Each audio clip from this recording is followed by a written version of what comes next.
আজকে ফুচকা বানাবো। কাদের কাদের ফুচকো খেতে পছন্দ দেখো, বাড়িতেই তৈরি করা যায় যদি ফুচকার পাঁপড়টা আনা হয় আর মশলাটা। আমি যেমন নিয়ে এসেছিলাম ফুচকার পাঁপড়, গরম তেলে দিয়ে দিয়েছি। দেখো কি সুন্দর ফুলে ফুলে উঠেছে। আমার মেয়ের তো খুব ফুচকা খাওয়ার ইচ্ছা হচ্ছিল, তাই আমি ভাবলাম বাড়িতে যখন বসে আছি বানিয়েই দিই। হালকা অল্প তেলে দেখো কি সুন্দর করে ফুলে যাচ্ছে, একদম ছোট ছোট ফুলকো লুচির মতন। এইভাবে একটু লাল লাল লালচে লালচে ভাব হয়ে আসলে তুলে নিলেই হয়ে গেল। তারপর দুটো আলু, পেঁয়াজ কুচি, টমেটো কুচি, লঙ্কা কুচি দিয়ে আলু সেদ্ধটা মেখে নাও লবণ দিয়ে। তারপর তো তেঁতুল দিয়ে মশলা দিয়ে টক ঝোল।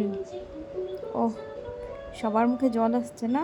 আমারও মুখে আসছে, কিন্তু আমরা তো খাবো, তোমরা তো আর খেতে পারবে না। শিগগিরই নিজেরাও বানিয়ে নাও এরকম। যখন বাইরে সবসময় দোকানে পাওয়া যায় না, দূর থাকে, বাড়িতে বসে করেই নাও না। কত সুন্দর চটপটা একটা রেসিপি, এত টেস্ট কি আর বলবো। আর বাড়ির জিনিস তো আলাদাই স্বাদ। কেমন লাগলো রেসিপিটা তোমাদের?